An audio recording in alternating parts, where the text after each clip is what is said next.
So tell me, you were playing in the club when you were about 15, right? And it was pretty funny, like before turning 18, I managed to open for like Fista's Mixwa, Nice. Casper New Vest, Major League, Christos, Vinny, Monique Bingham. And now we take a video and then people think we just capturing the moment. You know how we're going home to Shazam. What song was that? We want the track. We come here for business. My whole thing, like whether it's music I put out, whether it's a mix I put out, whether it's a show performance, like where I started with you, from where I'm playing that last song, we must have traveled. What you putting out, you feel good about, you do something with it and it does something for somebody else. Yeah. What happens after you put it out is none of your business. Yeah, that's God in the universe. Yeah. Boom. Support from like Shimza, playing it in Dubai, Lemon and Herb, Hyena, like worldwide support. Kasango was like one of the first people to drop the song and support it. Was like Cairo, playing it at fucking June, which was also like iconic, like June Club Paris, like what the fuck. And her aesthetic, she has this big like poofy afro almost. And my mate was like, can I touch your hair? No. I'll take one person that comes to me and says, bro, that saved my life, over a full house of people dancing. Could you give me one moment that you feel was like a standout moment for you? Like I think it all starts with a feeling.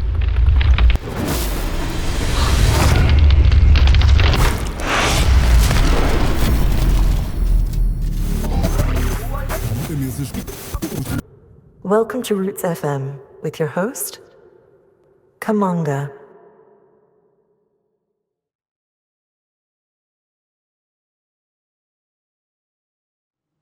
Hello everybody and welcome to Roots FM. I've got a very, very special guest today, a personal friend of mine and a very good DJ and producer in the game. Funny enough, he's actually started DJing since he was 13 years old.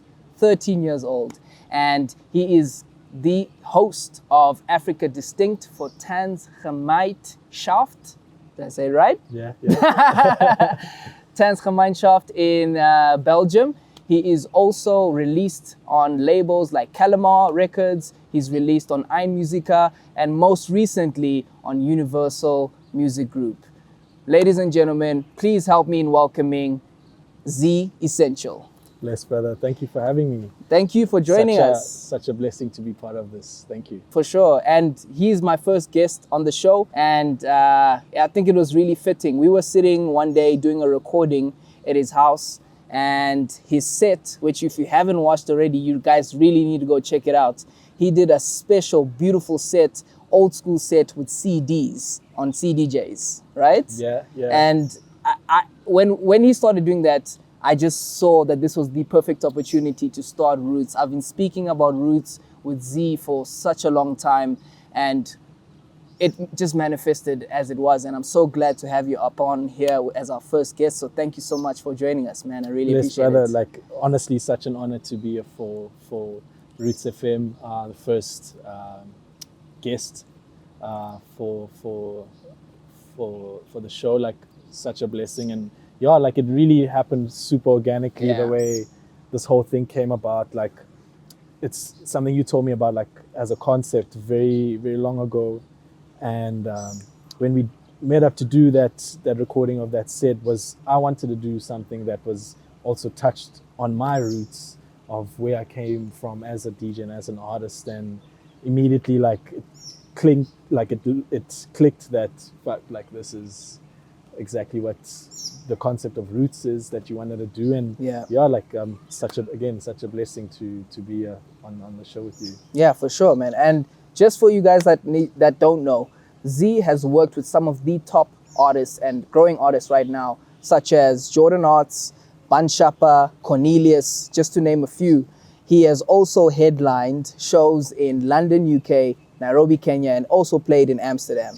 And I love the fact that he is one of the youngest DJs to be featured on the iconic Ashmid Hour with Oscar Mbo. Yeah. Right? Throw it back. Yes, sir. And that's how far back you've been DJing, right? Yeah, like it's been an incredible journey. I think like started at 13. That's when my brother like introduced virtual DJ and like Tractor to me. And he's like, yo, look at this like program. You can like mix songs together, and just musically already like the background, just to give you like a brief like intro, like musically growing up, like from my dad's side, it was a lot of like he had a huge collection of like vinyls. So it was a lot of like the classics from Michael Jackson to like Pink Floyd, Lionel Richie, UB40, like Bob Marley, like a whole array and like of like music and like different genres. And then from my brother, that was like my introduction like to like hip hop, to R&B, to soul, to house music, as like to Kwaito, to like like to the sound that I like started from, like when I started playing like that. My brother was a big influence and introduction to that, because he's much older than me. So like when I was still like in school and stuff, he was already like attending like the parties that were like nice, where like Shimza was playing, or DJ Fresh was playing. It was like a 5FM party, and he would always come back with like music and like, yo, they played this track, and would always like share the music with me. And that's how like I kind of built or at least rather how my collection started, from just being groomed with like I remember him bringing home like Fresh House Flavor Volume 1. I mean, the album released in 1998. I was 2 years old when that released. And then I remember being in 13, like him reintroducing that album to me. A specific song actually, Shena Let the Beat Hit Him, original 12-inch mix, which is on that compilation, iconic song. And that was like, shit, like this is the type of stuff that like I want to play and that I love listening to, that really just connects with me. And that was like the start. And then like from 13, all those many years later to now, it's been an absolute dream come true, like doing this and living this as like my life and my career. Yeah. So tell me, you were playing in the club when you were about 15, right? Yeah. Talk me through that, because you started DJing when you were 13 or so and got into it properly and started playing in clubs when you're 15, but you're underage. Yeah. How does that work? So that's the little benefits of like being from a small town.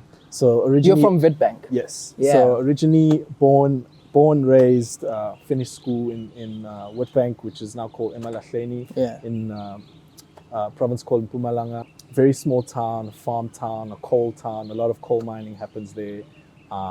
So like the scene wasn't, for example, as big as what, for example, like now in Johannesburg or Cape Town is. It was very like underground, but at the same time you had, certain really dope acts, or like people that we look up to would come through to play. They would have internationals and stuff. So it's like started off playing around, and then once I turned 15, it was my first show at like Capello's in Witbank. And I still remember so I used to play like almost like back to back with a mate, and I still remember we came with like this whole proposal like to this guy, the manager at the time at Capello, and we're like, yo bro, like we like really hungry, like we just wanna, we don't give a fuck about like payment and stuff, we just want the chance to play music and like just rock. And like, I mean, just chatting with the guy, I think he just saw like, just the hunger in our eyes and like just the passion that we had for this music thing. And he was like, yeah, sure, like I have a slot open tonight, come through at 8, you play 8 to 9, and if I'm happy with it, then you guys can carry on for the rest of the night to Nice. Close off the night. Didn't have anybody that was booked that day, so it was like completely open that time. So then literally showed up for the gig later that day, and like, fuck, this was like the first gig, was also the first time playing on like CDJs, so it was like Damn.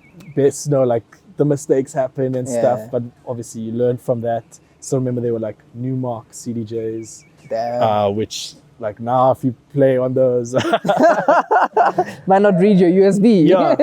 and, if you have a wave on there, unfortunately that thing's not gonna read your song, just MP3s, and that's when like started playing on like CDs. Yeah.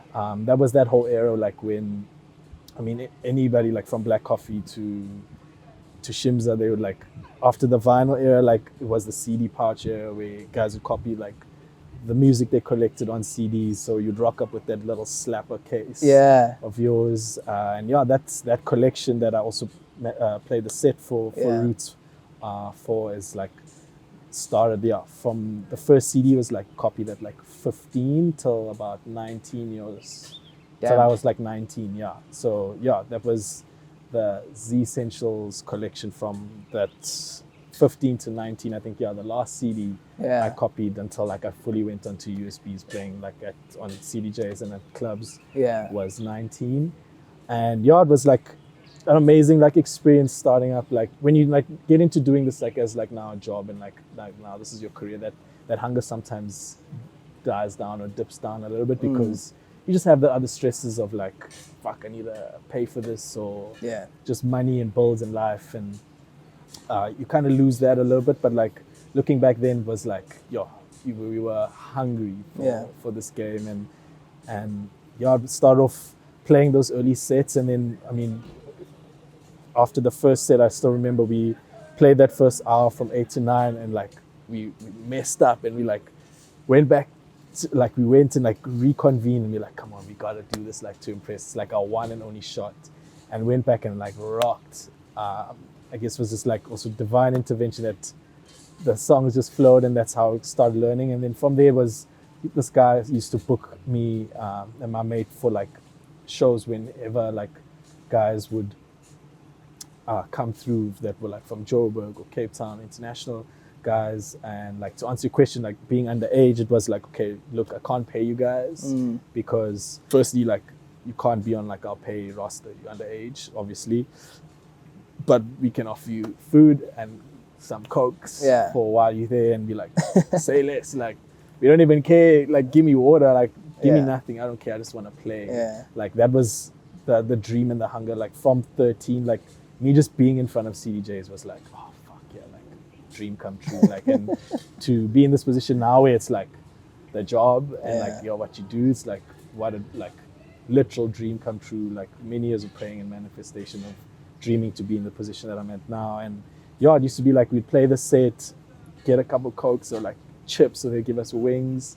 And it used to be funny, like from 15 till 18, when I would play in Witbank, I managed to play and open for like quite a few big acts. And even in between school, like I had this deal with my mom where like, okay, even if it was exam times and I had a show, it was okay, you study the whole day and then play a show and you come back, you have to study again. And it was pretty funny, like managed to like open for, before turning 18, I managed to open for like Fista's Mixwa, Casper New Vest, Major League, DJ Whiskey, Christos, Vinny, Monique Bingham, and like getting to play before these artists that you used to like at that age, and like just a kid, you're like, oh my God. Like, exactly. Eyes are like shining, you're like, oh my God, you're in the presence of this person. Leave the fact that you're like playing and on the stage at such a young age with these people. And like, funny thing is like shortly after dropping a set with them, it's like my mom is chilling in the parking lot waiting for me to fetch me and to take me back home. And then that was like the start, like 15, and then like come 16 when I got like my learners, again, like don't do this, I don't advise this, it's against the law, but my mom used to give me like the car to drive with just my learners. Again, the benefits of a small town, I don't recommend doing this stuff now. It's illegal, it's against the law, you'll get locked up or fined.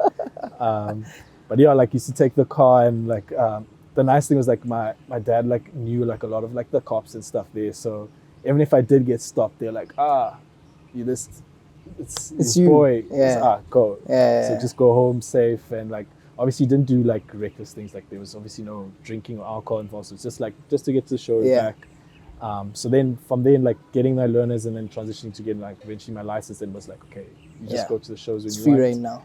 And like it was amazing ride. And then my brother and sister, as I mentioned earlier, my brother being a lot older, my sister as well, they moved to Joburg and they were like already like working and stuff, and like starting their first jobs as well, like in Joburg, while I was still in school. So every holiday for school holidays, I'd come to Jersey.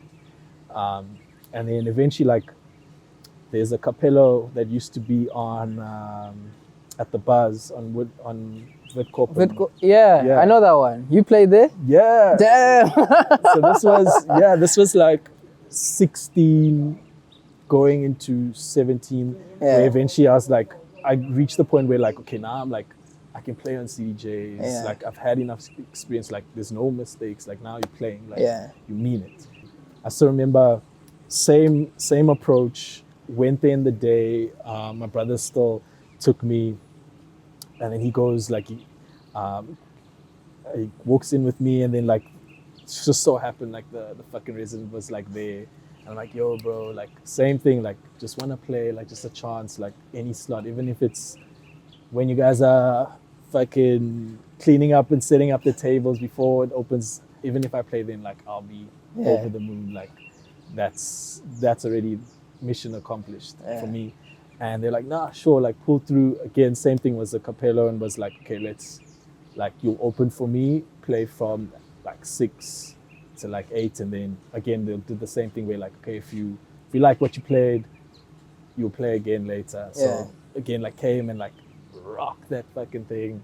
And then like from there I got to start with those guys with the residents at Capella. I got to start to play in Joburg from like 16, 17 because like I wouldn't really get bounced from like the clubs and stuff because I was with them. Yeah. And they were like residents at the like places here. So it would be like, yo, come through, I'm playing a set, like you'll open for me, or you'll play back to back, you'll take my slot. And like from there, like I remember playing in like Rosebank, there was a place called Niche, from like Capello and Gandhi Square in town to like News Cafe in Newtown, Hard Rock Cafe, and still like that even like News Cafe in Woodmead. I remember like a time there, and from then like I would also like play. I still remember at that time like these homies. I don't know if you remember Twins and Bex. Yeah.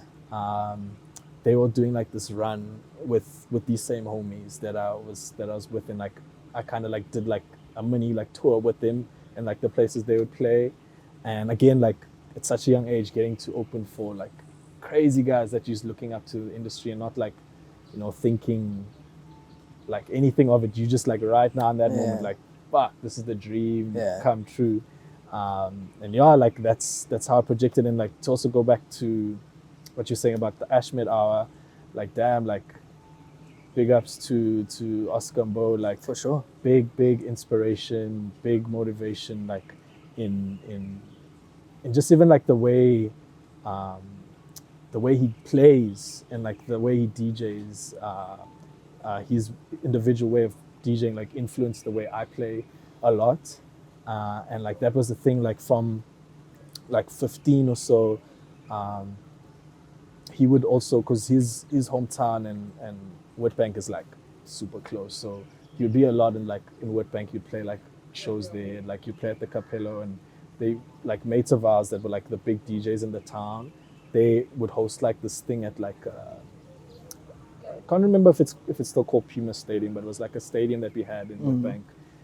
And they would bring like Sakes Mantwini would come then, like Da Capo, Julian Gomes, like Christos, Vinny, like they'd bring like huge guys, Ralph Gam, and like Oskambo, or like, and them like Oskambo, Lindo, Kev, Ezra, all these guys that are like doing so amazing right now, that's still, you know, inspiring and still like raising the bar, like fuck, like look how these guys are doing now.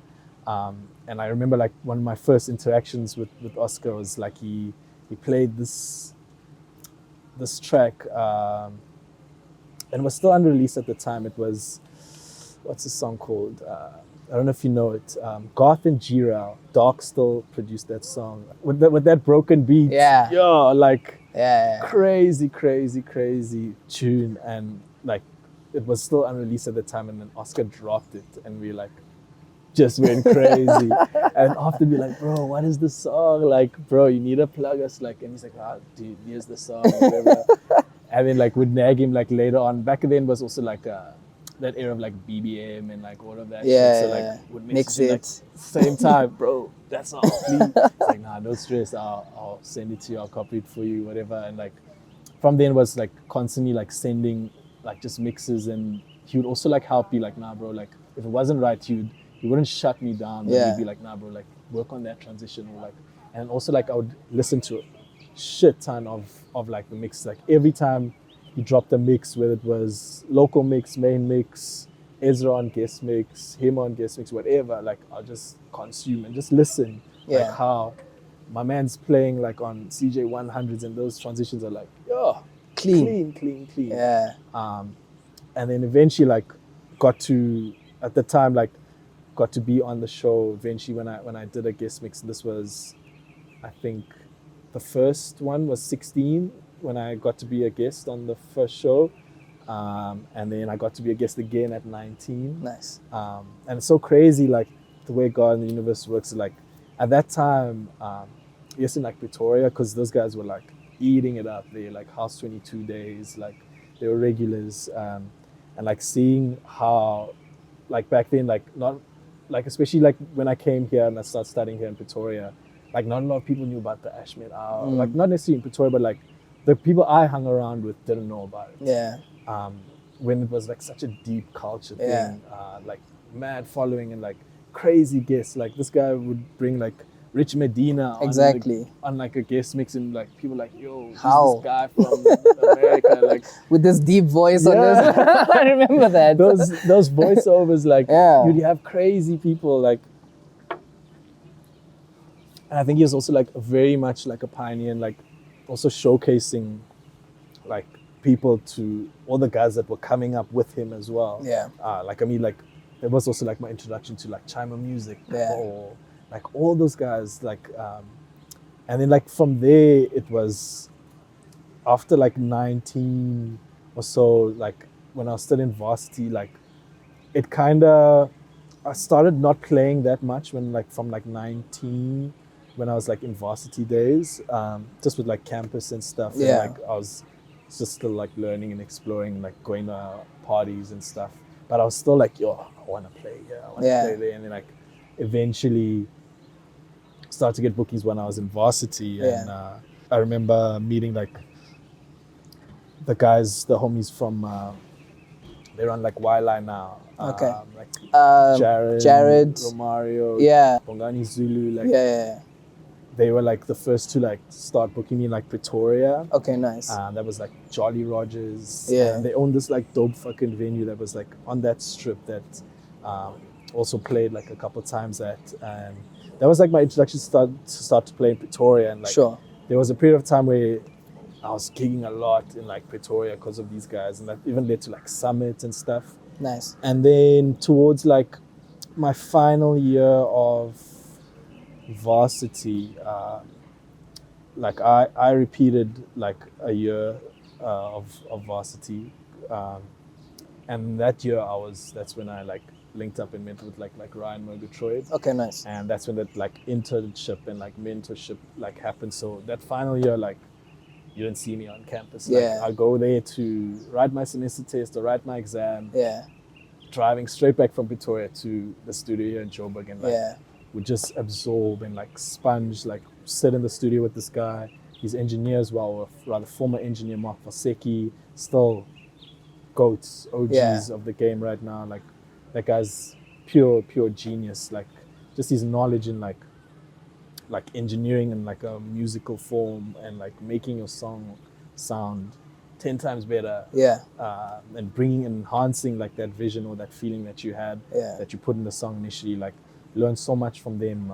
Nice. And like from there also, like still, I think like from a very young age I was very like tapped into the industry, and even like Sure. friends wise, like Yeah. the people that I would even like hang out with and chill with were like also sometimes big, Yeah. prominent people in the game already. Like I remember even before like meeting Ryan, I was like would be like chill with like Jazzwell, and Yeah. like he was also such a big, like Jazzwell was one of the guys that put me onto like Bonobo. Like Nice. he was such a also big influence in like just the way he also used to start his sets, was like this whole cinematic like introduction, like He'd drop like a Leon Vinahall. Like I remember he did, I'm not sure if it was his Boiler Room set or some crazy guest mix he did, or like back then like Lars used to do the Deeper Shades of the House. Yes. Yeah. Or if it was that set, and he dropped this track, it's by Leon Vinahall, Inside the Deku Tree, Okay. which it starts off with just like this violin piece. Nice. It's literally the whole song's I like think a I know violin that piece. track. Yeah.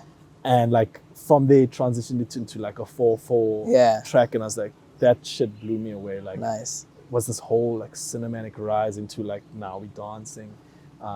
Also big influence. Like got to see like went with him to like Opi Kopi when he was playing like Red Bull stage, and I got That's to dope. see like the scale of like how this and that guy and that time like he was like just played like Sona Festival and Yeah. stuff. Like he was also like at the peak or like really blowing up at that time, and like also from there got to like go to certain parties with him, and then like got to meet like Transmix Soul, and like he was also a very big like influence and like just crazy DJ. Like Yeah. there used to be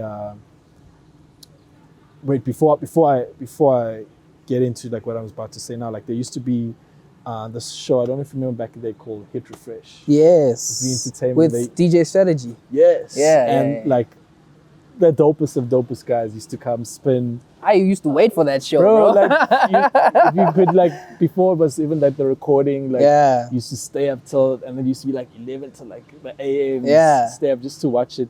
When I moved to like started studying Pretoria, moved to Joburg, it was like I didn't know a lot about like the electronic music Yeah. in terms of like the broader spectrum of it. Like for me, like my upbringing was like deep soulful house. Yeah. That Vinny sound, that like Christos sound, like Yeah. that was what I was raised on, and that's what I knew. Yeah. Like a lot of also like commercial stuff, like back when like you had like Uhuru and like Yeah. those guys, or Heavy K and stuff, like you play those kind of sounds. And then started like partying here, like varsity days in Pretoria, and like remember going to like Toy and stuff back when it was still in like this crazy venue where you'd like walk down. Yeah. Like it was a complete, wasn't that where it is Nah, now? not in Newtown. It was Yeah, somewhere. not in Newtown. It was Yeah. the space just before Newtown, and like Yeah. started hearing like techno and stuff, and that was like Yeah. mind blown. And to go back to what I was saying about the Hit Refresh thing, I remember there was this set that Trance played, and he dropped a song by David August called Epikur, Okay. Epikur, and like that song till today like was like the song that sculpted and molded my entire sound that I like love and do now. Even Nice. the sound that I resonate in like creating and like playing, like that sound of that record like blew me away. Nice. What was it about that song? Everything, like Yeah. the chord progression, it's an instrumental, no vocals on it, the drums, the synthesis, the mix, the tension, like crazy record. And when I heard it the first time, I was like, what the fuck is this shit? Like I haven't heard like music like this before. Like it was completely different from what I was used to hearing. And like, I mean, we would obviously like pick up and listen to like a lot of records like that, but also not deep house and all of that.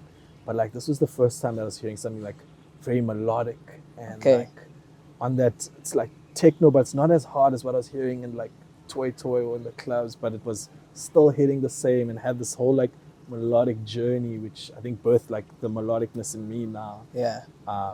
And like from then, like that molded into the sound that like I do now. Sure. Where like I was very, that shift kind of orientated where like I kind of started also like doing more research and like digging more deeper into like that, at that time what I knew it as with like that more European sound. Yeah, like exactly. That sound that wasn't really played here. Like Yeah. you wouldn't get a lot of guys that were playing that. For sure. And even like where they would drop like the track list for the mixes, like would be like names you didn't know of. Like you'd see the regulars that like you knew, I knew this guy, I know this song, and you'd be like, who's this? Who the fuck is David August? Yeah. And then you see like the song was released on Inner Visions, and then that opens another wormhole. exactly like into now the whole mean. education of like Reg with Amir and like those guys like Dixon and like that's a whole nother like world of, and then you like get to learn like Kulo dropping that album on like Inner Visions, being like the first guy, a South African or African artist on like that prominent label, and then that's when I started getting more into like more European-esque sound. Sure.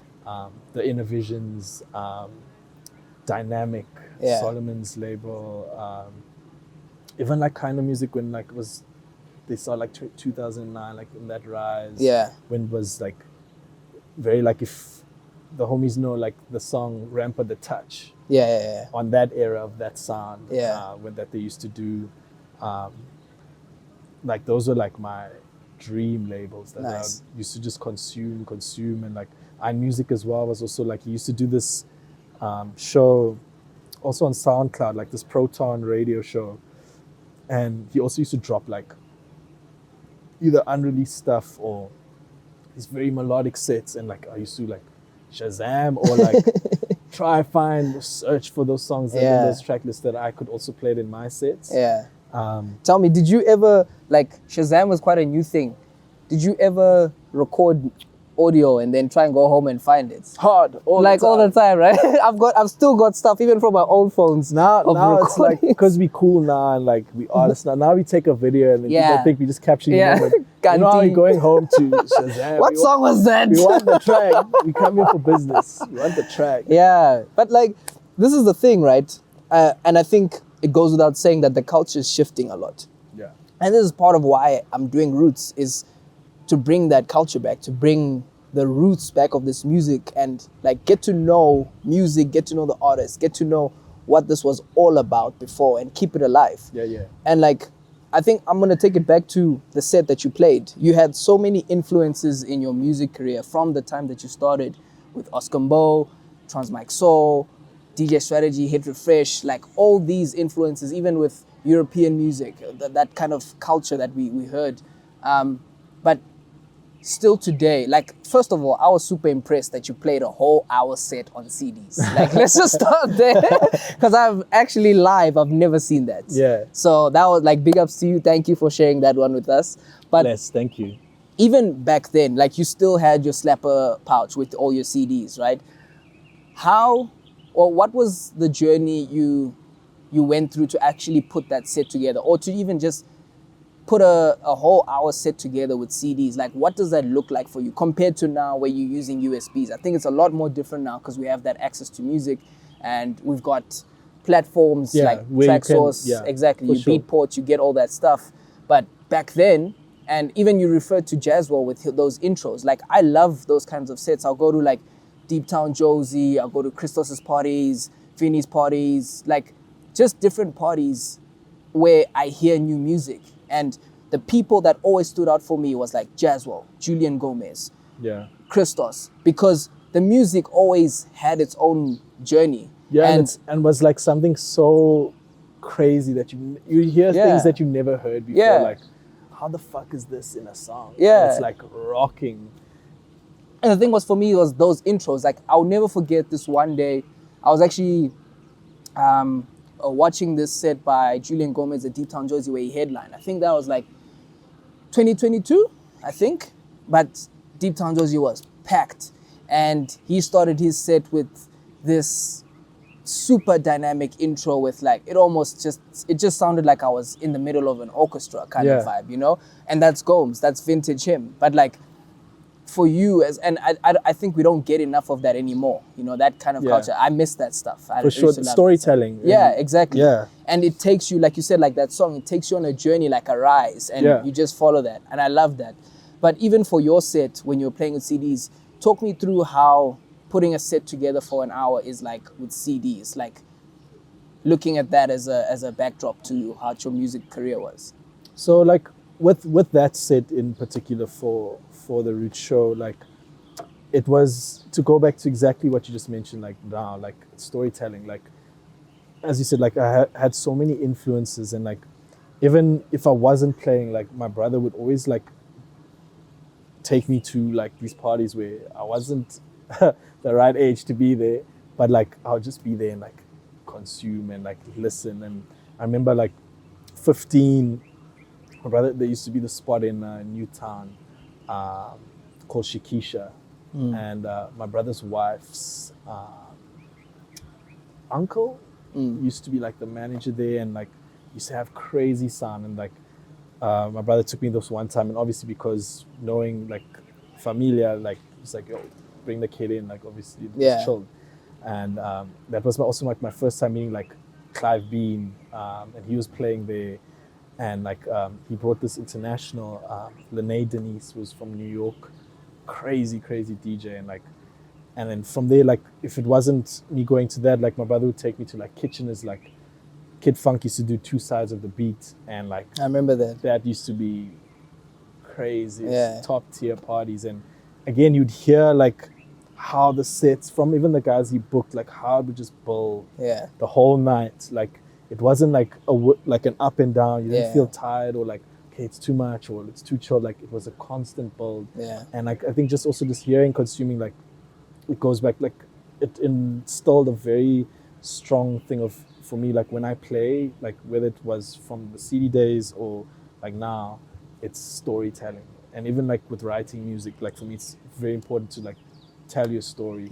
And when I use, like for example, jazz as a example with like the dramatic intros or whatever, like that's like it sets the tone, and it's like you from where you start to where my whole thing, like whether it's music I put out, whether it's a mix I put out, whether it's a show performance, like where I started with you, from where I'm playing that last song, we must have traveled. We must have moved somewhere, gone someplace, felt different things to reach here. It must have been a journey. We went from here to there.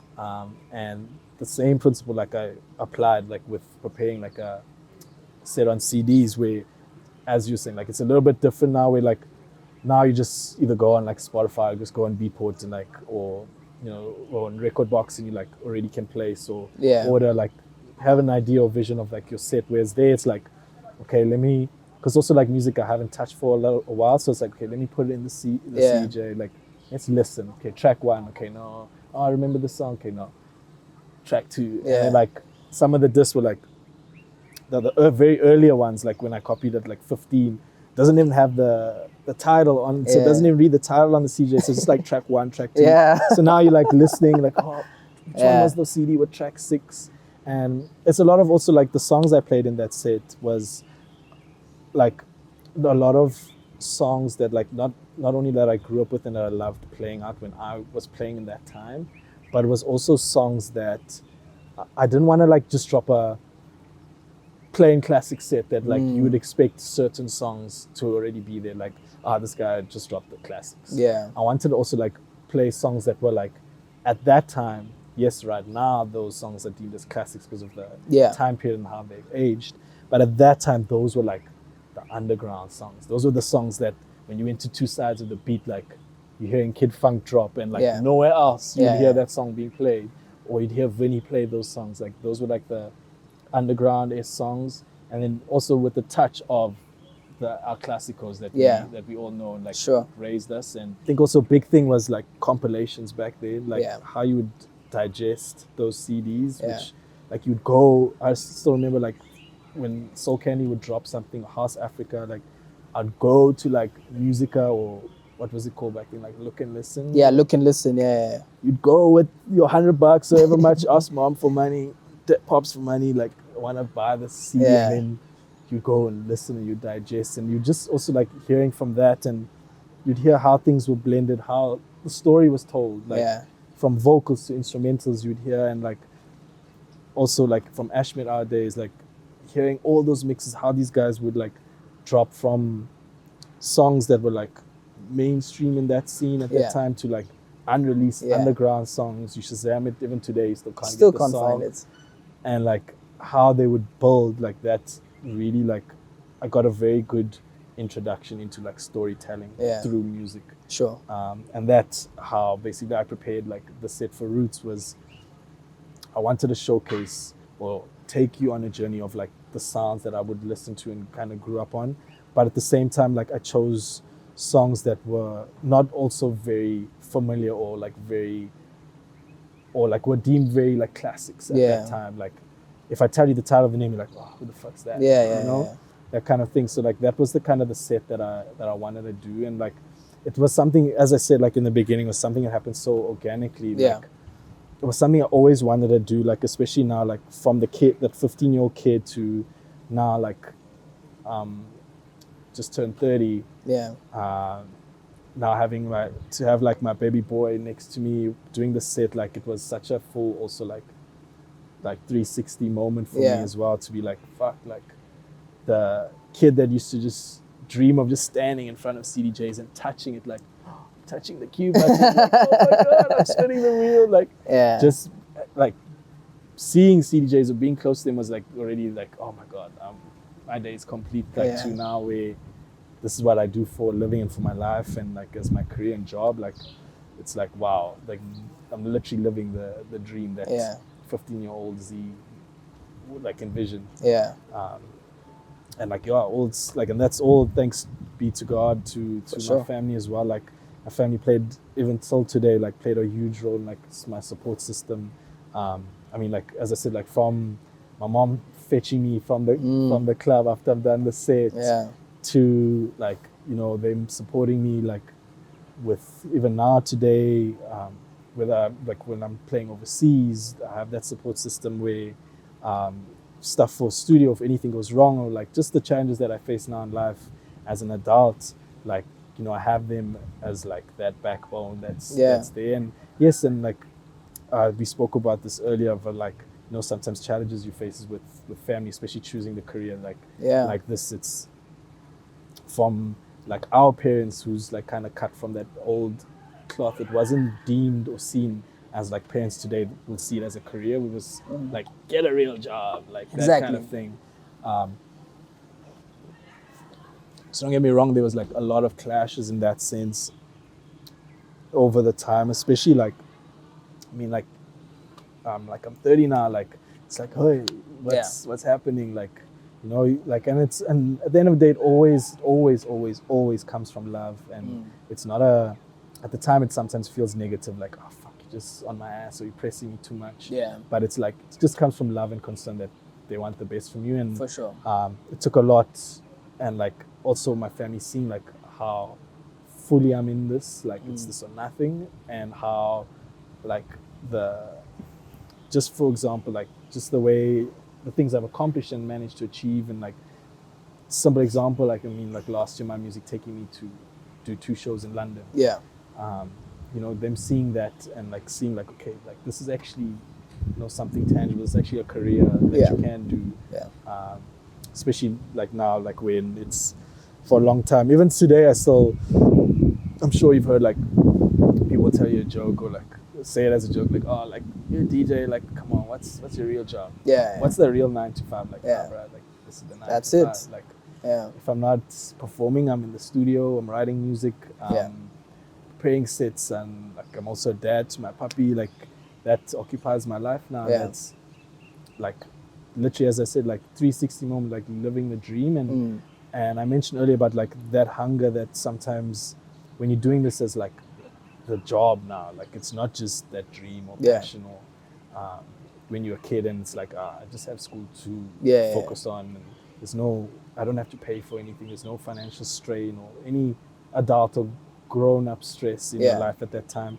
Very hungry, but like I feel like that sometimes when you're doing it as a career, like you get in, especially while I'm speaking for myself personally, like you get into these ruts where you're like, fuck, like, you know, this should be happening now, or you know, you get that hunger sometimes dies, and like it's something I've like faced and like went through recently, is like even like with the struggle with my mental health, is like realizing that where I'm at right now is what I used to like pray and dream of for sure as a kid, like relentlessly, like to be able to play a sold out show in another country was like, I couldn't even fathom that at that time. For me, that was, as I keep mentioning, like me just playing on CJs was already like, I don't give a fuck if there was one person, no people, or full house, like I was just playing and that was it. Whereas now it's like you think of those things and those certain aspects, like, oh, the sound wasn't right, or oh, I didn't perform as well. Or I messed up that part in the set. And you like, you treat it like, you know, like as the business where it's like, you know, I have to like somebody paid for me to come and perform and deliver Yeah. a performance. I have to touch your soul and I have to do it at the highest level. I can't come and give you half of me. Yeah. And with life, with stress and stuff, sometimes you rock up there and you like nothing left to give. Yeah. But you put on that mask and you like, Yeah. let's go in and like Yeah. you play that set and like if it touches one person, it's like Job done. exactly. And that's the thing, right? It's like when you really start to look at it, first of all, you mentioned that you would bring or you would look at new music and introduce people to different sounds and try and touch somebody. And that's really, for me, the job of a DJ. In whatever country or place you're in, if you make one person on that dance floor feel good or feel something or hear something that's interesting or they find in a different way, then your job is done. Yeah. And I think that's the most important thing to remember, right? To like keep you grounded is like, in as much as we live in an age of social media and people are blowing up overnight and like there's the social media aspect that you have to focus on, you pick this because it's art. Yeah. And at the end of the day, that's what you're putting out is art. Some people sure. might like it, some people might not like it, but it fulfills you as a person, and that's Yeah, 100%. the main thing, right? Is what you putting out, you feel good about, you do something with it, and it does something for somebody else. Yeah. What happens after you put it out is none of your business. Yeah, that's God in the universe. Yeah, exactly. I think that's the most important thing to keep people grounded. But there is also a journey as like an artist, I think, where you start out and you're learning, right? You're taking in things, you're being mentored, you learning this, learning that. But there comes a point, like a transition point, where it becomes, you're now an artist, right? You're no more learning. Now Yeah. you perform now. Training wheels are off now. Exactly, Yeah. right? And you're out in the world, you're playing at gigs, you're doing this, whatever it is, like in anything in life, there is that transition. Like if you're a teenager, then you go to work in life, or if you're in a relationship or whatever that is, there's always that transition point where you're in it now, right? And then there's also a point as an artist where it's now a career, it's a job, where you're going out, you're performing. It's no more a passion or a side gig. It's no more, I'm just doing this for fun. See what happens. It's like, now I need to go and perform. Yeah, the seriousness. to it Yeah, now. you can't miss your gigs. You can't be late. You can't mess up your sets. Like, there's that pressure as well. So like, with everything you've mentioned, I think you've been on such an interesting journey. But what point do you feel you realize that transition where you're now, okay, this is like a serious thing? Like, in as much as your family might want you to do all these things, but you realize in yourself that, okay, this is like actually my career, it's my job now. For me, like I didn't know anything about production until like when I started at 20 going on to 21 with Ryan. Okay. Like for me it was like a mystery, like how the fuck did you make the song? Yeah. Where did the sound come from? And I was just a DJ straight up, like just a collector music DJ, still student of the game. And when I got to see like now being with Ryan, like fuck, like this is the life of an artist, like how this guy like wakes up, how you have to sit in studio, how you have deadlines for shit, this releases like now, and you have 3 days to finish the song, and now you're stuck, or now it's like, and then learning also like the intricacies that I had no clue about, like a mix down, engineering of a song, mastering, what it takes to like vocalists, recording, setting up, and like all these like small intricacies that was such a far-fetched thing for me, and then getting to learn that I think that was like one of the main things where I'm like, nah, like this is what I'm doing for the rest of my life. Because it was, as I mentioned, like in varsity, like I was doing varsity, and then I was always like, I'll DJ, I'll play at like just shows and stuff, like, and at that point was like, it reached that point where it was like kind of a side thing, like, okay, it will be a side thing, I'm studying for this, I'm gonna go into this as a career, and then when I started with Ryan, that was like, scrap, like this, like music, living and breathing and eating this every single day, relentlessly, is exactly what I want to do. Dope. So yeah, that was like the main like turning point for me.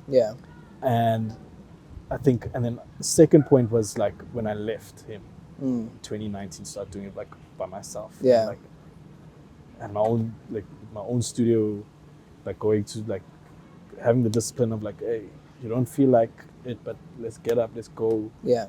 I feel extremely like undermotivated. I feel like shit today. But like, let me just show up to studio, and even if I put in just a hat and a kick, I showed up. And Yeah. that discipline of just, and it was a lot like, I feel like 2019, 2020, 2021, it was that 3 years. And I think also COVID, indirectly in a way, I see it as like, it kind of helped me in a way that it like reset the game, where like everybody's like now Yeah. from scratch again. Yeah.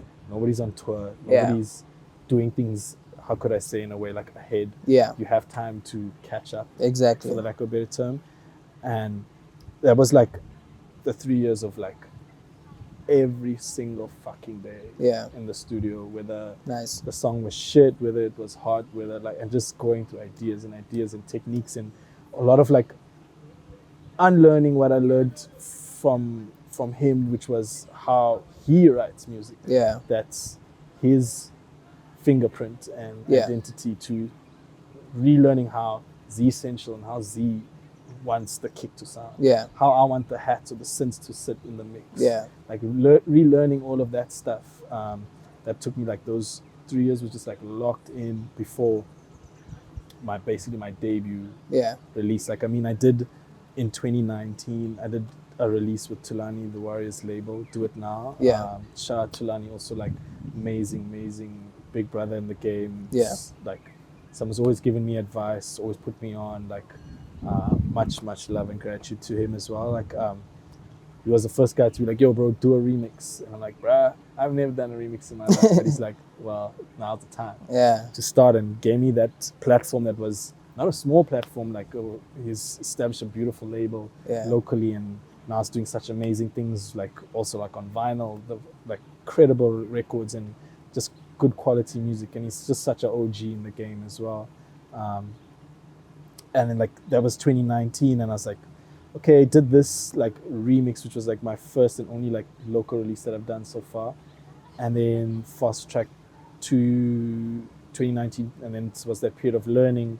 2023, like when I dropped Time with Ben Haiti on iMusica, which was like my first big international release on a big, well-respected label.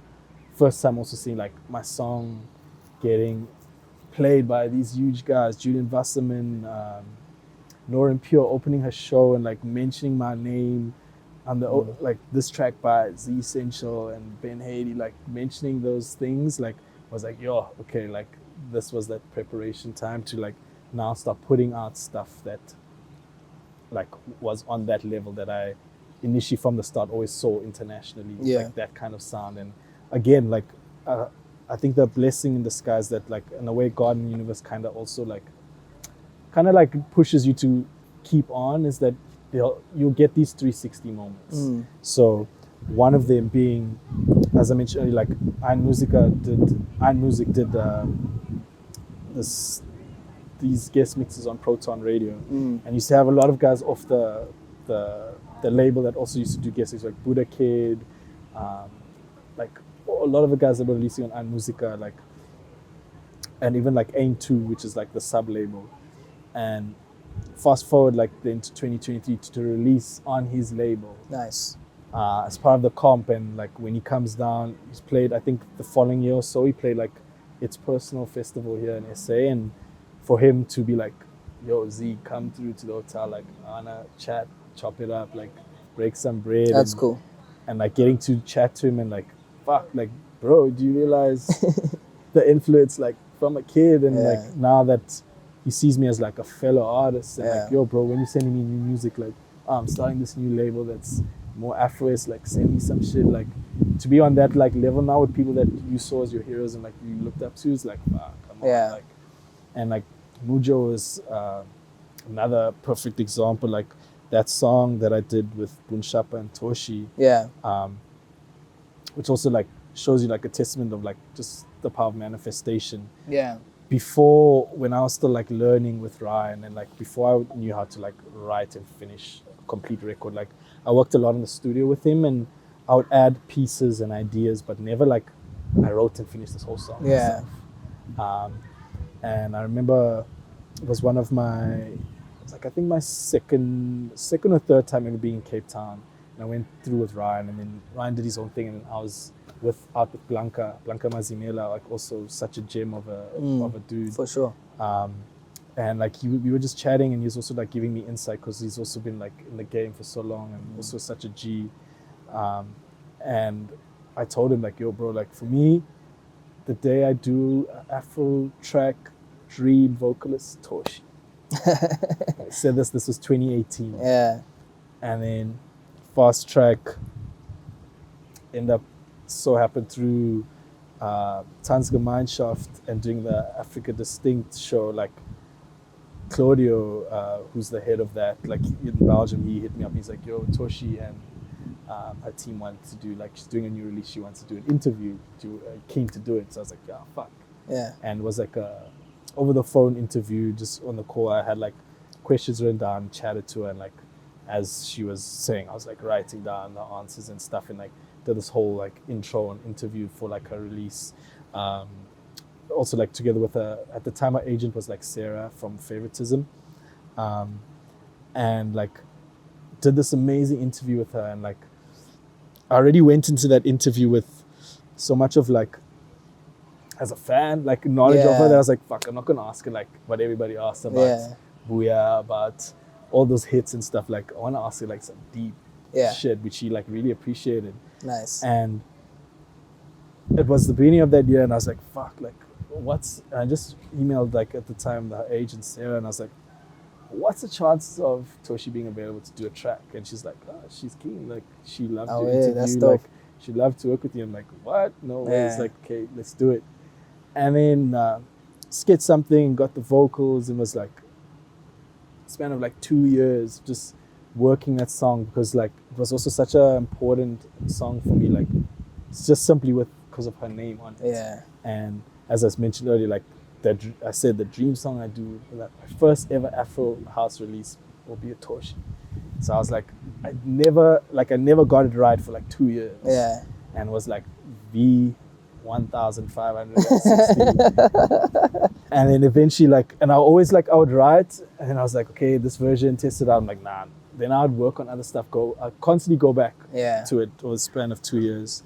And then eventually like that connection with Boon happened, and I was like, bro, this, like, and I did like another version, which was like, okay, this version is, it's winning, like it's getting there. And I was like, Boon, bro, like, and this was before like he was also like, he's doing so incredible now, shout out to him as well. Yeah. And I was like, bro, I sent him this thing, it was like 90% done, and he's like, yo, bro, say less, and like send it to him, like say at like 8 p.m. at like fucking 3 in the morning or so. He sends me the track back. I'm like, yo, what the fuck is this? Fire. Yo, like crazy. And Nice. so crazy that he's like, yeah, bro, I sent this to Mujo. And at the time, like Mujo was playing a lot of his stuff as well.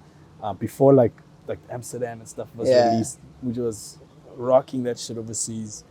And he's like, yeah, Mujo wants it for Calamar. I was like, what? Like, you're joking. And he's like, yeah, he wants to push for the release like soon.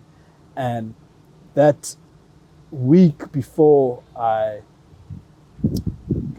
we had that talk, and he's like, okay, we're confirming, like now Mujo wants it, it's going to Calamar. Like 3 days later, the contracts were sent to sign it. That week before that weekend, I did my debut at Truth. Nice. And I still posted a reel to like be like, oh, shout out for Truth and the guys that hosted me. It was an amazing time. And the video I took, or like the reel rather, that I posted of me playing was me dropping Mujo's remix of Moth to a Flame. Nice. And fire. The following week later, signs to his label, and I'm like, what? Like, this is a funny game you're playing right now. That's God, man. Yeah. So like that was like, fuck, okay. You know, this, as I said, like it's those moments where you like eventually like, fuck, it's been 2 years working on the song. forget this thing, like let's scrap it, and then God will be like, hey, Yeah. like a full 360, you're like, fuck. And then at the time, I mean, like Mujo was on like tour at Swedish House Mafia because of the remix, also doing so amazing, and he's also paved the way. Like that song's done incredible, like just in terms of support. And yeah, that just like also like solidified that. Like I feel like also was also another manifestation thing of like, I don't know if you remember 2020 when we were all in lockdown, like everybody was doing those dope like live streams. You get coffee in his house. Yeah. Taylor of Us did that whole Unity series. Yeah, Shim's also had something. Shimza had, and I was just like, I want a song that's played by some dope fucking dude that I love on a live stream, and boom, that was that song with Toshi, and with like support from like Shimza playing it in Dubai, Lemon and Herb, Hyena, like worldwide support. Kasango was like one of the first people to drop the song and support it. Was like Cairo playing it at fucking June, which was also like iconic, like June Club Paris, like what the fuck. And we always watched that wide angle vision, with the logo there, that corner where they play. I was like, we all want to be in that cool. And like now hearing a song there and seeing the response and like the reaction. How did that feel? Crazy. Yeah. Like crazy. As I said, like that was like confirmation, like you're in this now. Yeah. Like, now we're rocking. Like you're putting out and you're making art that's connecting with the guys you look up to already, and let alone them playing it out and further translating it to an audience, to the world. For sure. Like, and this is the thing, right? It's like I was saying earlier, there's transitions as an artist, like that you go through. And I don't think a lot of people get that. Like everybody wants this quick satisfaction now. Like you wake up, you're a DJ, you're touring the world kind of vibe. But there's process. Like you've been in the game for a very long time now, about almost just over 15 years now, right? And you're going through all these moments, and that's the journey as an artist. That's what I think, that's the most valuable part of it. You might not feel like you're at the place where you want to be at that moment in time, but you've achieved a lot. Like you've achieved a lot, you know? And I you think, forget, and like I feel like the sad part is that you kind of forget that very easily when stress is happening. Whatever the fuck's happening, you're like, oh fuck, like I'm supposed to have had a residency at High by now. But bro, look what you did the whole year. And that's the important part. Like you have to kind of pull yourself back and realize 100%. Like, look what you've achieved. 100%. And I think that's something that's so valuable to everybody listening to this. Like always remember where you've come from, what you've achieved, and where you're going. Like in as much as you might not be where you want to be, but like you've done something. Yeah. You know? You paving the way to get there. Yeah. And like if you didn't do anything, like that path wouldn't be there. Like, but you building a path to get to to that space. And with you, tell me something. Where would you say, or what would be one memorable moment out of everything? I know you've experienced a lot since you've started when you were about 15 in the club, but could you? In the club, we all fan. Could you give me one moment that you feel was like a standout moment for you? In like all? Everything? Across the range. Like playing gigs, meeting people, being on posters of Monique Birmingham. Bro. Let's talk about that. Yeah, let me mention that before I give you the answer. So to elaborate on what you said there, this is, how old am I in this time? Yeah, I just turned 18. Yeah. And the blessing of having your birthday in January is like you're ready for the year. Yeah. Like your license is in the beginning of the year. You can drink from the beginning of the year. You're legal from the beginning of the year. So being a January baby, and the reason why I remember is because like it was always funny because there was mates that used to roll with us or like come with us, but their birthdays were like December, November. Yeah. So we always had to be like, no, it's okay, he's turning 18. He's just now. He's legal. It's legal. Like, don't worry. That was my story. So we always had to hustle to get them in. And yeah, this is like 18. Because the reason I remember 18 because like I drank at that gig. Yeah. Sorry, mom. And again, same amazing dude that I don't know where he is in the world. Shout out Isaac, who was the guy that plugged me from 15 into Capello. Capella was hosting a huge like event. Was on the lineup. It was Christos, Vinny, Monique Bingham live, obviously singing, and Kalo. Yeah. Also OG, like this is a soul Yeah. cafe. Kalo, and they're like, bro, want you to open the night. And after I played, it was Vinny, Christos, Nice. back to back, and then Monique, obviously singing, and then Kalo, and then Yeah. close. And a friend of mine that I was playing with, like we were playing back to back, and he was a crazy fucker, and he was like just randomly asked Monique Bingham, and at this time we also like, oh my god, it's Monique Bingham. Yeah, of and course. Like, this is like also like the record she's already done by then were like already like legendary records, anthems. And he's like, and for those who don't know, Monique Bingham, credible vocalist, artist from America, and her aesthetic, she has this big like poofy afro almost. And my mate was like, can I touch your hair? No. Yes. The most random thing. And he's like, I love your hair so much, can I touch your hair? And so dope, because the photographer of the night, she's actually like incredible photographer. I still remember her name, Brandy Hill. Yeah. She's from Chicago or Cali. Okay. But at that night she was following, she was documenting a lot of stuff for like Monique at that time. So she came to that show to capture, and she captured the shot. And on Monique's last album, which is that yellow album, I think it's the best of 20 years or something. You'll see me and my mate on the cover of that album, him grabbing her afro, like me laughing my ass off at the background. And yeah, That's like, classic. crazy. Like if that wasn't a sign being on the album of Monique Bingham that this life is meant for me, then I don't know. What are the odds? Bro, crazy. But like to answer your question of like an iconic, like besides that time, or like very memorable, or like something that really stuck, I think it was last year, the London show. Like it was just, I had a moment of like, just where I stopped and like everything in, like around me like just froze, and I was like, fuck, like your music brought you here. Like look at where you're at right now. Look at how these people are treating you.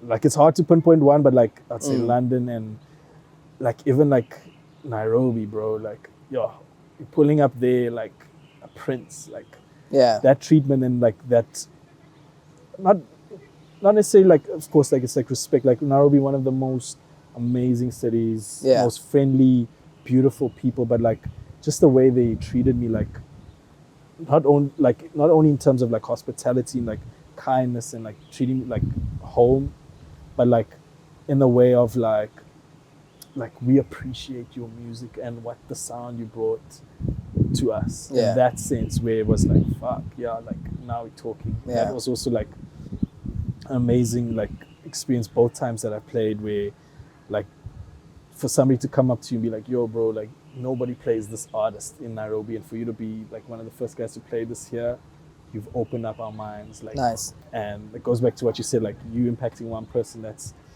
already like job done. And I think another one, if I could mention that, that this was lockdown time, I think 2022, 2021, if I'm not mistaken. But it was when we had a little bit of like the openings wasn't as like strict. It was this part in Cape Town. Shout out to the boys, Hidden Groove. Shout out to Gecko, Pariah. Those boys always held me down. They booked me for the show, and it was so crazy because it was lockdown. I don't even know where the fucking venue was. Oh shit! So literally on the day of the gig, I get a text like, "Here's the venue." Oh damn! Like, then you know where to go. And like not even in the morning, like a couple hours before it's about to start, where you have to go. And it's like, okay, wait. Then we going, and was at this brewery in Woodstock where they held it. And it was my first time, obviously with COVID, like not playing shows. It was my first time playing in like like over a year, like a Damn. long Yeah. time. It was like over a year that I didn't even touch Yeah. CDJs. Like, yeah, I was like still listening to music, Yeah. but like didn't perform. Yeah. Nothing. And was like myself and Vanko on that lineup. I still remember, and I was playing before Vanko. Yalla Habibi. I was playing before Vanko, and after my set, like, was amazing set, like mad energy. It was one of their most full like events. Nice. Intimate, fully packed, like 500 people all in. Damn. It's like intimate brewery, and it's like heaving. One stage, beautiful, crazy sound, beautiful party. And when I was done with my set, I went to go get a drink afterwards, because I have this thing, like, it's like a high that I come off when I'm done like playing or performing, that I need like time to like calibrate it, or recalibrate rather, again, like, Yeah. so I'll have a cigarette, or Yeah. I'll go grab a drink.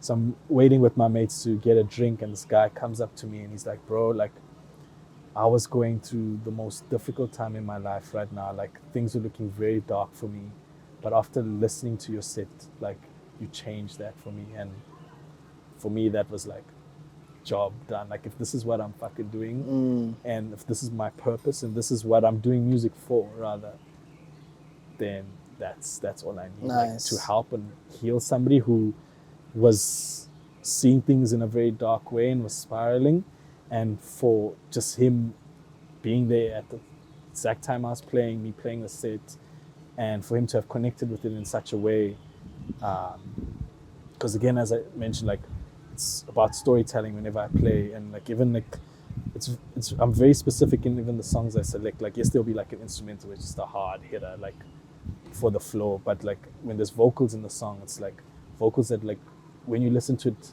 it has this ambiguity of like, it can mean different things for Yeah. you. So for me, that vocal means something that hits home. Yeah. But say, for example, it's about something else, but for you, it's about this thing. Exactly. That's completely unrelated to me, Yeah. but you connected to what those lyrics were saying in that song at that moment of time for what you're going through. And to hear somebody to be like, bro, you basically, like, you helped me get out of this darkness, like, fuck, I was like, yeah.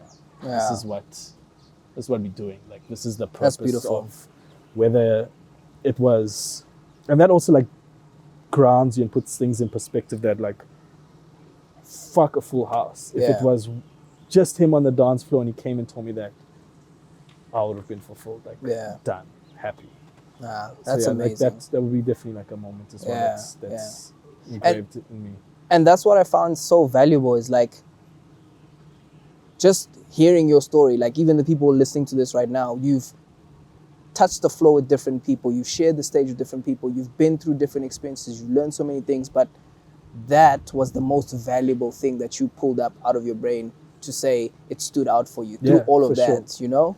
And that's what the power of music is. No, It's- 100%. Like, yeah, this is a spiritual thing that we're doing here. Like, yeah, it was a famous quote by Fela Kuti Yeah. about don't play with music. yeah, Like, it's It a can very kill you. spiritual thing. Yeah. yeah, It's a yeah, very spiritual thing, and like, seeing the power of that was like live and coming from something I did, my performance as Zee Essential, and to have that connection, reception, was like, like, nice.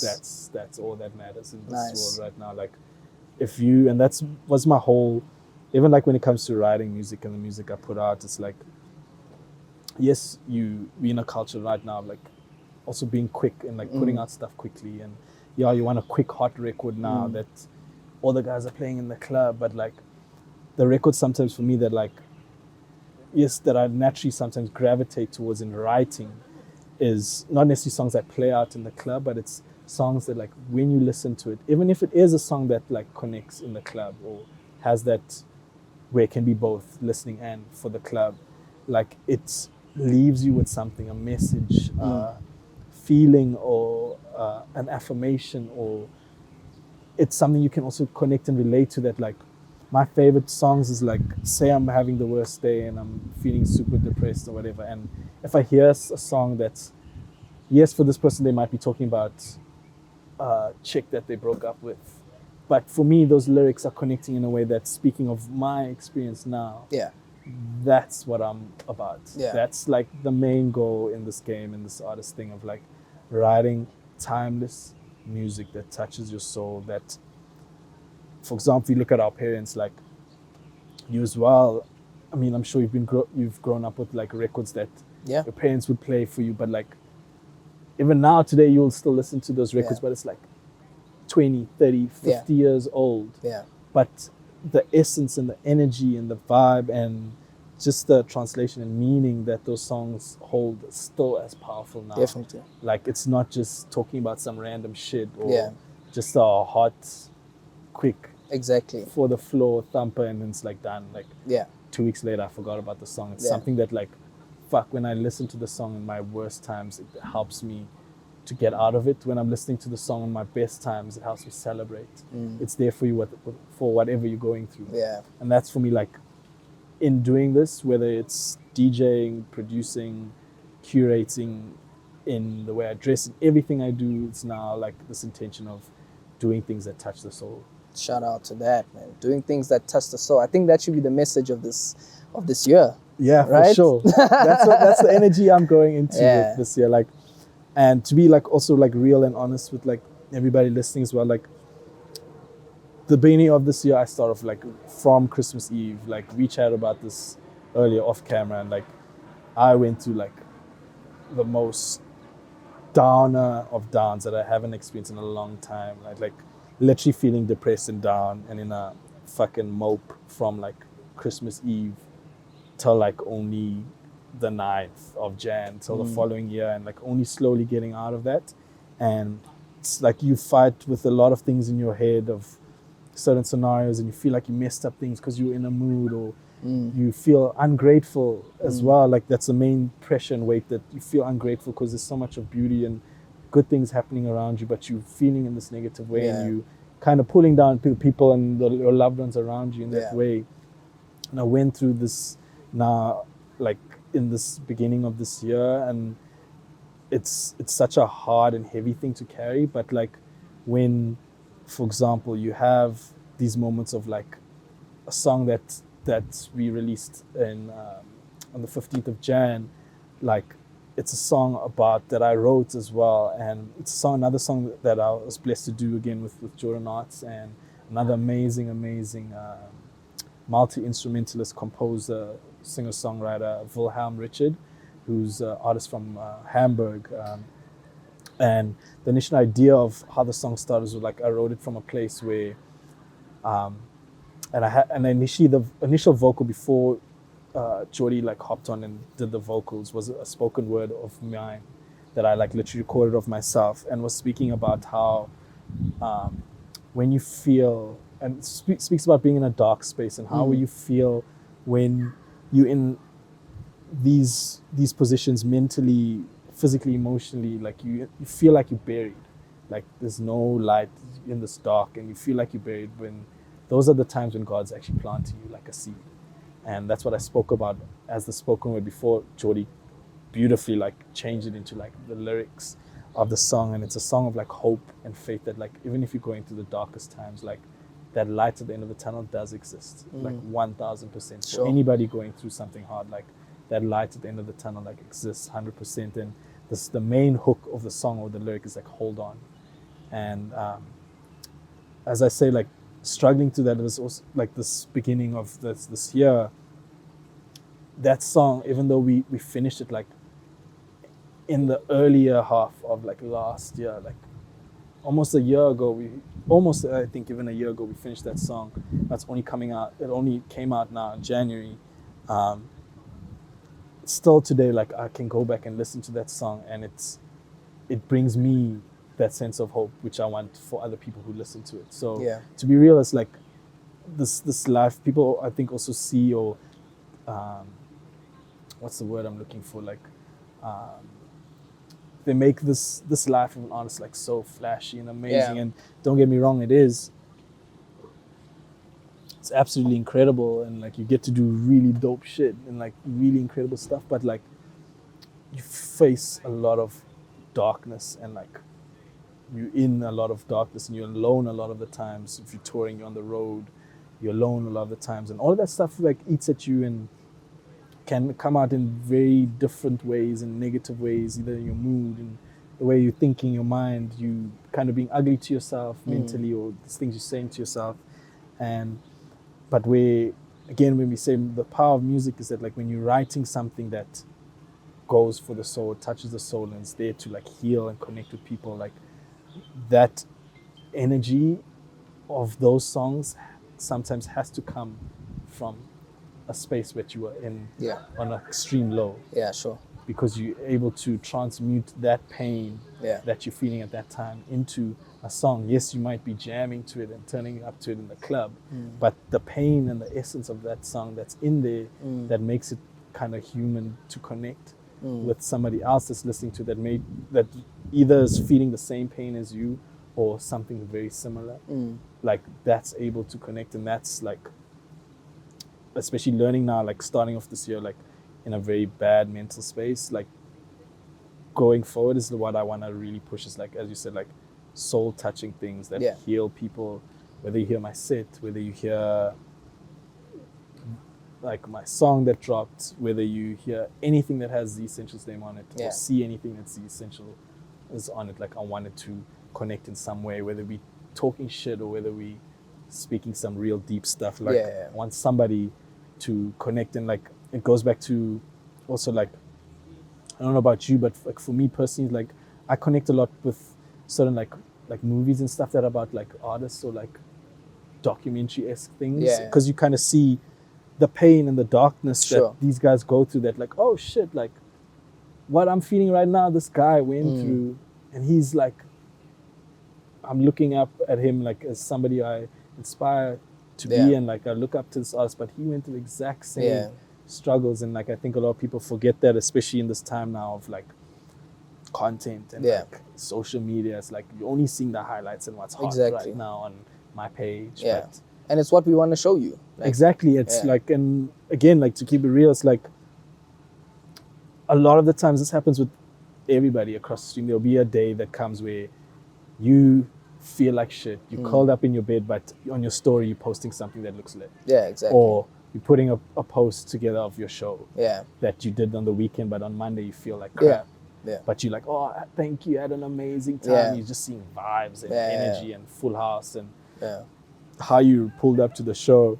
But meanwhile, like, you curled up in bed and feel like death. And like, I think it's very important now for me personally as an artist now, especially this year, is like just tapping in, even when you're doing things that are like kind of pretentious, like the whole content game and stuff, but like doing it in a way that's authentic, and do it in a way, in the most real way that I feel like realism is like the main connection of this year, through art, like music, fashion, media, in anything, like realism. Like, I think it's that whole thing of like authenticity, right? Exactly, authenticity. Like that whole thing of like, people are kind of like over, like, for example, for me, I would connect better with you if, say, if you posted yesterday and you posted today, and yesterday's post was with you in a Lambo and you pulled up to the club and whatever, I'll be like, amazing, my boy, like, look sexy with that fucking Lambo. It's a beast, beautiful. But I'd connect more with you if today you posted a video or story of you cuddling with your puppy on like just in bed, or you like, fuck guys, like, that's real. Or you're like, fuck guys, I'm having such a shit day in the studio. Then the kid or the young kids that are like how I was, like looking up to be like, fuck, I want this life. They'll be like, yo, shit, like when I look at you, like, yo, I follow you, but yo, this guy also has hard days. So it doesn't make or alienate me when I'm having those hard days, that like, this is a normal feeling. This is part of like this journey that you have to go through. Like, it's this, and like, it's this thing of that I also saw. It's like people speak about a pulse, right? And sometimes like you have incredible highs, but like the yin and yang to balance those highs, you'll face sometimes incredible lows. You just came back from a fucking amazing tour. Yeah. And then you come home and like shit hits the fan and you Yeah. have to do stuff for whatever the case may be. Sure. But it's like that shows life. It can't, if it flatlines and it's everything even, then you're not living. Because on your pulse, on a reader, like if you flatline, you're dead. Yeah. But like when your pulse is going, it shoots up. Yeah. It's a high up and it's a low, Yeah. low. So it's constantly like that. And like I feel like that's life. exactly naturally how things kind of come to fruition and happen. Like there's people who are out there, like maybe you're feeling in a dark space right now, or you're suffering or feeling of the emotion of suffering. Like just know, like it's always, you go through that darkness because you're on the cusp of breaking through into something that's beautiful and light, which makes you appreciate it 100 times more. Yeah. And you experience this incredible high, which makes you more grateful because of what you came from, this incredible low. Yeah. Yeah. And with anything, like with any art form, like before you win your Oscar-winning role, like Yeah. you're gonna maybe have the worst fucking 3 months of your life Yeah. where your agent quit on you and Yeah. you're not booked for a single role. And then just when you hit rock bottom, you land this role that wins you the Oscar. Yeah. Like it's Yeah. it's that hope and that belief, and like I think that's also something I kind of also learned from the people I like grew up and was influenced by, like from all the homies I mentioned. Like you see that, like that persistence, that resilience, that like no matter what the fuck is going on, like no matter what, like you're still pushing, you're still pushing, like shit's hit the fan, okay, pick up our stuff, clean up, move. Yeah. Shit's good, pick up our stuff, Move. pick up, we move. Yeah. Like no matter what. And I think that's been the blessing of like that I've seen in the people I look up to, in like the secret of like longevity. Like Sure. these guys have been doing this now Yeah. for almost my age, or Yeah. like 20 years. A good example of that for me was FKA Mesh. I used to sometimes just go out, I'd see FKA playing at Ant Club or whatever. This was probably still when I was like in varsity, have a chat. Now the bros like all over the world. Kind of you know, music charting, party. yeah, Crazy shit like charting that. the places. So it's like exactly what you're saying, just that persistence. And you man. see it like, and it's so funny. It's like this conversation I had with Samuel, who's Iron Music, when he came down, and he mentioned something very similar in what I just said now, that like you can see when it's like people are just doing it for just the clout, for the hype. And like, at that time it feels like, yo, these guys are just coming in like headlining out of nowhere, and like I've been putting in this work, but you see how as quick as they came, you see how as quick they go. And you'll see those guys that have been grinding slowly. It's this uphill. And like another perfect example is I don't know if you're familiar with Patrice Bamal, incredible artist. He plays with Rise, right? I've seen him a couple of times, I think, on Rise's performances. Afterlife, like dance floor banger maker. And he spoke about you don't want a career where, and this is one of the guys that I also like admire and look up to, like production, like guy only makes bangers, like for the floor, straight up, incredible production, incredible producer, artist. And he spoke about like how you don't want this career of like, you just blew up and you have this hit and then it's like, can you follow? And if you can't, then it's like, fuck, you fucked. You basically going back from the bottom up. Whereas he described like you want a career like Maceo Plex, where it's like this constant gradual incline over the years into like, my man's he's like a legend now. Like he has so much respect in that techno scene. Like he's an OG, Maceo Plex. And it shows like how there's a lot of, in this time and era, there's a lot of bullshit that's in the air, but like, to go back to what I said, like the realism will, especially I feel like this year in music is what's gonna shine through and like cut or separate you from like the noise. For big sure. time this year. I feel it more so than when we've had it before. Yeah. And like shout out to you for also that release on the 15th of Jan. I think that was a really top track, but also to hear the story behind it is even better.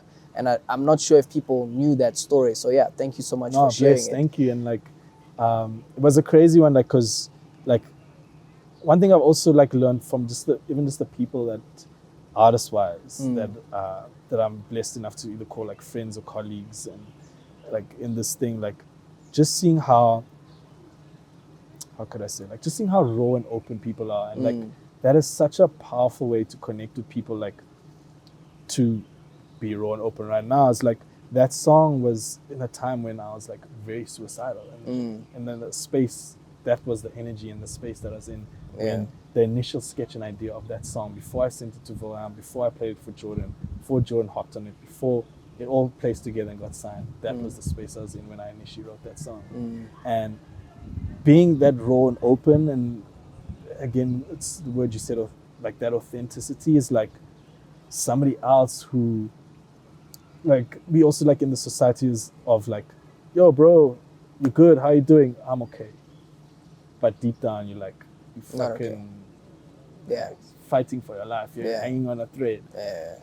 But you're not gonna just pull up for lunch and be like, oh guys, I'm just you know? And like we carry that or like bottle it up, and like for me to like to be like open about, because I'm also like very like how could I say, open about like my mental health as well, and just like the struggle and wars that people fight every day who suffer or struggle or deal with like mental health issues. Like for me to say that it's so openly, some kid, or whether it's some person, no matter what age or gender, whatever, like whether they're in South Africa or whether they wherever in the world, if they listen to that song and they in some way going through a similar energy or time that I was going through, it was really dark, and them hearing that song helps them, saves their life, uplifts them, heals them anyway, like that's the shit you want to put out, like healing force. And like one of my favorite artists of all time is X, and I've been very blessed to get to see him twice. The first time getting to even chat to him when he came down to Cape Town, and then getting to see him like perform for the first time ever live, like last year in December. And that music is exactly that, raw emotion. Like my first time in my life at a show, it's raining, everybody doesn't give a fuck about the rain, and I'm like crying watching this guy and hearing this music, and I'm like, and I know the songs, and I'm like, this is what it's about, like this connection, this like healing, like for people to like, of course, like as an artist, as a DJ, like you want to be cool, you want to like play those hot sets or like those hype tracks, everybody's dancing, but like I'll take a crowd of people dancing, I'll take one person that comes to me and says, bro, that saved my life, over a full house of people dancing. Like I get that. That's when I experienced that concert, that show at Kirstenbosch, was like, this is what like the power of music, this is what music's about. Like if you're doing a record, this is the type of record you want to do. And like, I mean, there's no like shade or whatever, like people do different stuff, like if you're just dropping dance floor bangers, like fuck, kudos to you, you do what you do. But for me personally, that's like where my mind's at, like artistically, and what I want to write, what I want to compose, what I want to put out. Even the music I listen to, like I've sometimes even find it hard, like just going through like just new releases, because it's like if I don't connect to it or like in a certain way, I'm like, what's the point of just playing this? Is like this just a song. But it's like it's just like really tapping into that intention of deep connection this year, which is what I'm about. And like shout out to you, and like Rinse, like since like the beginning of you like inviting me and having me for the show, it was also like a very pivotal point in, like as we mentioned earlier again, like we get so caught up that we forget like what we've done and like Yeah. how far we've traveled to Yeah. reach this dream. And shout out to Roots FM and to Roots for giving me this platform to like tap into my roots, and from the beginning of like where Zee Essential like started, and like where that hunger and that drive and that motivation for like this life that I'm living now was Yeah. just a seed. Yeah. And to be able to fast track and like showcase the seed that's now grown into a full tree on like a platform like Roots is such a blessing. So No, like, shout out. thank man. you Thank for you. that. Thank you. Tell me, so we've spoken a lot about where you've come from, where you're at now. I want to know where you're going. You've released some really cool music, Universal, done a couple of projects with Jordan. What's next? So like, where do you want to be going from here? Sure. You've mentioned a few things to me, but I want you to tell me. Yeah, like shit. Like I think I'm very wary about planning. It's that old time saying of like, what's it? What's it like? You show God your plans or something, and it's like what the fuck is it saying? It's show God your plans and he has another plan for you, kind of. Or something like that. Like Yeah. where it's you show God your plans. It's a joke to him. Like, bruh, Oh, yeah. it will work the way I want it to work. So Yeah. I'm very wary about like really planning and setting Yeah, sure. in stone of things that I want to do. It's Sure. more of like what I like envision for the year or the year ahead or like for the future is just for me is like tapping. It's still I'm blessed to have started already. It's tapping more into that international market, that international crowd, playing more out of Africa, out of the continent, out of the country as well. We have so many beautiful places and growing scenes in Africa. For like sure. Nairobi is like such an amazing and like fast growing hub right now. Yeah. The music, the parties, the people, the artists are incredible there. I've seen some things popping up in Ethiopia now. Yeah, like I There's- mean, there's in Angola right now. Yeah. There's this artist that I like. The way it's so crazy. The way I like discover this artist going to the kind of music show and Rampa plays this fucking song. Yeah. And I'm like, the fuck. And, fast track, like trying to hunt down what Yeah. the fuck is this song. That's what music's about, And then man. I see it on like those pages that post like sets from all around the world. Yeah. And they posted the one with Rampa when he dropped it Yeah. at the kind of music show, and I went to the comments and I'm like, this artist, dope dude named Gleison from Angola. Okay. It's a remix that he did of this track. The original artist is Pongo from Angola. She's like super big. Like Okay. she's already done like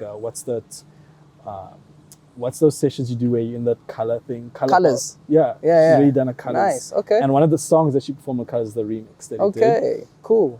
And like hearing that sound from Angola, there's like the guys in Mozambique doing crazy shit. Yeah. Like double drop, you get sky wide. Like, Yeah.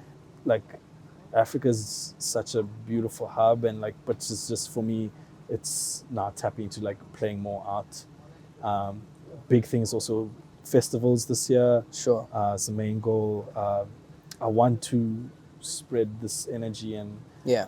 the sound that I have. Like I also feel like I play such different music. Like, Yeah. yes, for example, this will be a certain song that say I dropped and then I come to your show and you'll play the same song. Yeah. But the bulk of my set, I know for a fact, even just being around, like going to parties and going with homies to their shows and stuff, I know for a fact that I'm like one of the very few people that play certain songs or certain type of sound, or at least introduce certain sounds to certain parties. So I want to continue to do that, like in a big scale, like, but now like on festivals. Yeah. I think the future, just tapping into more of like growing a team, Yeah. Zee Essential team, Yeah. that's just helped me like achieve this Sure. fucking big vision and dream Yeah. that I have. Yeah. I mean, you're not far off, man. You've made it this far. You're yeah, very far ahead. by myself. Yeah, that's no, it. not by myself, with the help Yeah, of for grace sure. of God and the family and friends and everybody that's been there Yeah. holding me down. But like now it's really like I want to like really tap into like, it's also like seeing again like such a blessing of like the friends that I've made, like you seeing like Oscar Mbone, like just watching how he moves like business-wise now, and like seeing how my man has a whole team, like a team just to do your fucking marketing, team just to do your posts, team just to do the bookings, like starting to step in, learn, and like also like continuing with like a very important thing for me is like beginner's mindset is like you can you might be dope as fuck, but like you don't know everything. Like you can be the dopest dude with 30 years experience in fucking Ableton, and some kid who's chilling on his laptop can come tomorrow that just discovered and show you something new that you would have never thought of in the 30 years of being a master of this or this craft. And just continuing that beginner's mindset, continuing to move humbly, with kindness, with love, and like just tapping into more of like that dream. Like, I mean, we have such incredible people from our country that have paved the way, and I think right now it's such a hot time to be a South African artist because of the people that have paved the way, and like your Shims, Black Coffees, like Takapo, Napa, Karo, Vanko, Bunshapa, like these guys are making it that as soon as they see, you're from South Africa, we interested. Because of the amazing work they're doing. And it's just like, I want to join the party. I want to join the crew. I want to turn up with the boys that side as well at the shows. For sure. But like a lot more music as well.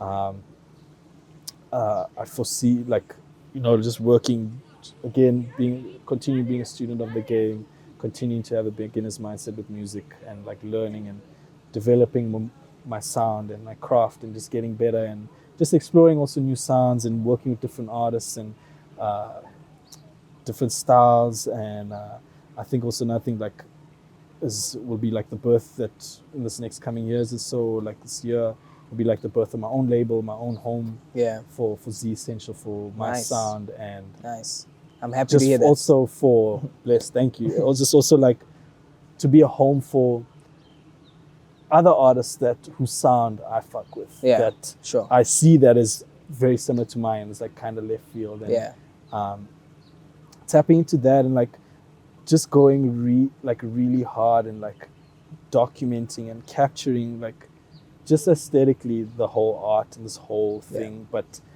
being, which I guess easier said than done, but like being very authentic about it, and like just showing the realism of like, this is my fucking life. Like yesterday I was playing a show in this country. Today I'm like chilling with my puppy, going for a walk. Tomorrow I'm like on another flight to Cape Town. The next day I'm in studio with my boys, and like this is like the life that we've worked so hard to and dream we're living right now, and to also show that like, fuck, I'm also having a shit time now. Like, or like, fuck, I rocked up in this, like showing the realism of like, it's not ain't all glitz and glam all the time, but it's like to also be, I think also for me it's like tapping more now into my voice. Like again, a blessing to be on Roots FM, to like finally like tell my story. Like yes, a lot of homies know me in the game or like in the industry, and that I'm friends or acquaintances with, but like not a lot of people know my story or my background, or for sure. They just know like, Zee, you were with Mergs, or you did the Ibala with Boone, and or just know me from like something recent, but you don't know like how I've traveled to this point. And like just tapping into my voice like more, and in a storytelling form that like I have a lot of shit to say, and I feel like I sometimes get, or I have been very quiet to, I don't know whether it's making myself small so when for other people, but like now it's my voice, my turn to speak. On that note, I'm going to ask this to every guest that comes on the show, and I wanted to start with you. If you could look back on yourself from when you started till now, what would you say is the one thing that's kept you rooted through all of this? What a beautiful fucking question. Can I think about it a little bit? Yeah, for sure. Take your time. What's kept me rooted? I'll say two things. Yeah. My family, number one thing. Just even like in a fun, even like a funny way. Like my little niece, she's gonna be 11 this year. Yeah. And say like I'll post this video of myself from a set or some live stream or whatever, and I'll post a video of me like playing or dropping a track in the club or whatever, and I'm thinking like, yo, I look so dope. And she'll like humble my ass and be like, why you look so funny, like doing this weird thing. So definitely my fam. And I think the second thing is just from experience, knowing how God can humble you. Like this can be taken away like this as quick as it came, or yes, you worked hard to get to a certain point, but you walk around at the big head, that shit can be gone tomorrow with ease, with no difficulty at all. So I think at times when I feel like when my ego has been a little bit big, I've been brought down. So just knowing the fact that like, you know, God in the universe will humble you as well. Sure. As keep me rooted. But what's mainly is like doing this for the fam, man. Like for the life I see myself living in, the life and things I see myself achieving is like I want to give my fam and my friends and the people I love like that life that they never thought could even be fucking possible. Like, fuck, we in this place. Like, holy shit, how did we get here? And it's like through the music that brought you there. Like, and that may be in like a financial means, that may be in connecting with people through music, but like, like the fam, man. Shout out. All for the fam. Shout out. So we do this, and of course, my baby boy. Yeah, for sure. Now, Zee, thank you so much, man. I love that response. I think that one's going to stick with me for a while, and I agree with you 100%. But yeah, thank you. This was a really, really special interview. I'm glad to have you on the show. Thank you. Like, I'm incredibly honored to, as I said, like to be here, and thank you for the platform to give me as a start of my voice, the roots, the very beginning, and to be able to tell a little bit about my story, and for like people to get to know me a little, like, and where Zee Essential has come from.